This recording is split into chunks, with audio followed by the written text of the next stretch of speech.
अच्छा, हर डरावनी कहानी के पीछे ना कोई राज तो होता ही है। तो आज हम एक ऐसी ही क्लासिक भूतिया कहानी की परतें खोलने वाले हैं, ये समझने के लिए कि असली खौफ, वो जो रोंगटे खड़े कर दे, वो आखिर पैदा कैसे होता है। तो चलिए इस तूफानी रात के सफर पर चलते हैं।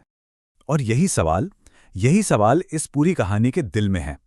सोचिए जरा, कोई इंसान तूफान से बचने के लिए एक महफूज जगह ढूंढता है, लेकिन क्या हो अगर वही जगह, वही पनागा उसका सबसे बड़ा खतरा बन जाए। तो कहानी शुरू होती है रघु के साथ। एक आम सा आदमी अपनी साइकिल पर कुसुमपुर की तरफ जा रहा है। सब कुछ नॉर्मल है, लेकिन किस्मत को तो कुछ और ही मंजूर था।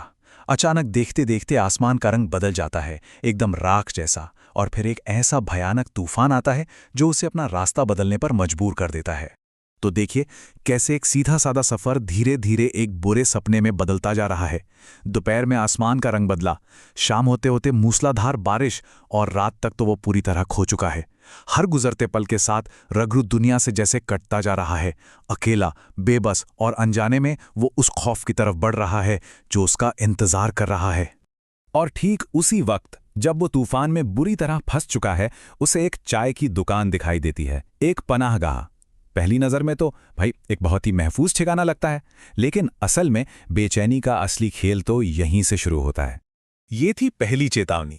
जरा सोचिए, चारों तरफ बारिश है, भीगी हवा, और उस हवा में कुछ जलने की गंध। ये गंध वहां नहीं होनी चाहिए थी। ये एक बहुत छोटी सी डिटेल है ना, पर यही कहानी में आगे आने वाली आग और तबाही का एक इशारा है। अगला सुराग और भी अजीब। बाहर तूफान का कहर है, हवाएं सब कुछ उड़ा ले जाने पर तुली हैं, लेकिन दुकान के अंदर लैंप की लौ एकदम स्थिर, पत्थर की तरह। ये तो मुमकिन ही नहीं है, ये प्रकृति के नियमों के खिलाफ है। और ये एक साफ इशारा है कि रघु जिस जगह पर है वो इस दुनिया की नहीं है। और फिर आती है झुमरी। वो उसे चाय देती है, और उसके साथ आता है अब तक का सबसे खौफनाक सुराग। उसकी गर्दन पर एक गहरी लाल लकीर, खून की। रघु नजरें फेरने की पूरी कोशिश करता है, पर वो तस्वीर एक चेतावनी की तरह उसके दिमाग में छप जाती है। रतन के ये शब्द सुनने में कितनी तसल्ली देने वाले लगते हैं, है ना? चिंता ना करें, हम यहां हैं। लेकिन हम तो जानते हैं कि ये असल में एक धमकी है। यही तो सारा खेल है। रघु को लग रहा है कि वो महफूज है, पर असल में वो दो भटकती आत्माओं के साथ फंस चुका है। तो अब रात हो चुकी है, जाहिर है रघु को नींद नहीं आ रही। तो रतन फैसला करता है कि वो उसे कहानी सुनाएगा। पर ये कोई आम कहानी नहीं है, ये उसी जगह की कहानी है जहां वो लोग बैठे हैं। रतन एक कहानी सुनाता है, धोखे की, गुस्से की और बदले की कहानी। एक पति, उसकी बेवफा पत्नी और उसके प्रेमी की कहानी। एक ऐसी कहानी जिसका अंत हत्या और आग में होता है। और सबसे खौफनाक बात, ये सिर्फ एक कहानी नहीं है। रघु को इस बात का जरा भी अंदाजा नहीं है कि वो असल में कहानी के उन्हीं किरदारों के भूतों के साथ बैठा है। और कहानी सुनते सुनते रघु जैसे किसी और ही दुनिया में पहुंच जाता है। एक अजीब सा नशा, जैसे उस पर किसी ने कोई जादू कर दिया हो।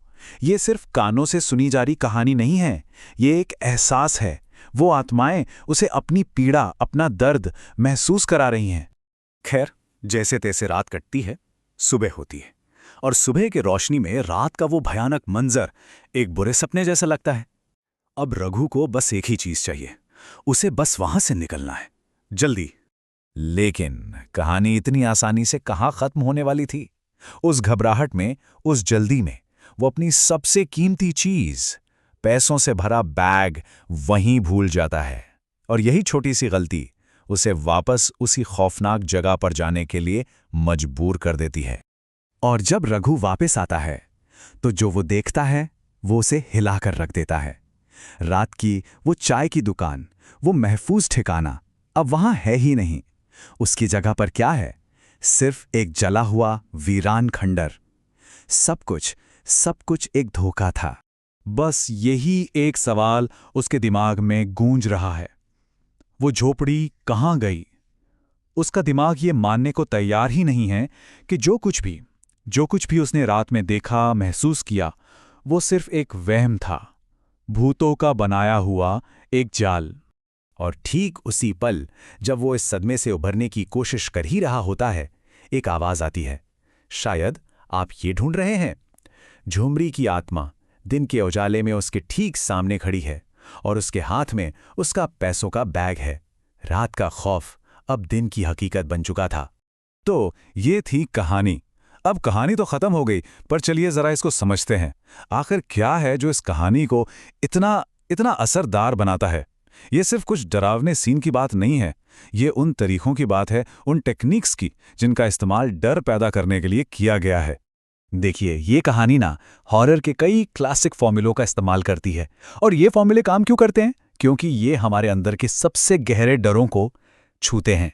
जैसे अकेला यात्री जो हमें बेबस महसूस कराता है, या फिर धोखेबाज पनागा जो हमारी सुरक्षा की भावना पर ही सवाल उठा देती है।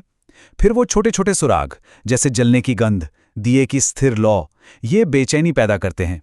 और आखिर में कहानी के अंदर कहानी जो हमें सीधे उस दर्दनाक घटना से जोड़ देती है जिसकी वजह से वो जगह शापित है। और हाँ, एक और दिलचस्प बात, क्या आपने नोटिस किया? रघु ने उस रात 1 या 2 नहीं बल्कि 3 आत्माओं का सामना किया था। रतन यानी पति, झुमरी यानी पत्नी, और वो तीसरा, वो लटकता हुआ शरीर जिसका जिक्र नहीं हुआ पर जिसका वजूद था, वो था शंकर, उसका प्रेमी। वो तीनों उस रात वहां मौजूद थे, अपनी कहानी को बार बार जी रहे थे। और अंत में ये सवाल बचता है कि आखिर क्यों धोखे और बदले की कहानियां ही सबसे असरदार भूतिया कहानियां बनती हैं? शायद इसलिए कि ये हमारे सबसे गहरे और असली जज्बातों से जुड़ी हैं। प्यार, धोखा, गुस्सा, बदला, ये इमोशंस इतने ताकतवर होते हैं कि शायद मौत भी इन्हें खत्म नहीं कर पाती। और यही वजह है कि ये कहानियां सुनने वालों के दिमाग में हमेशा के लिए एक खौफ छोड़ जाती हैं।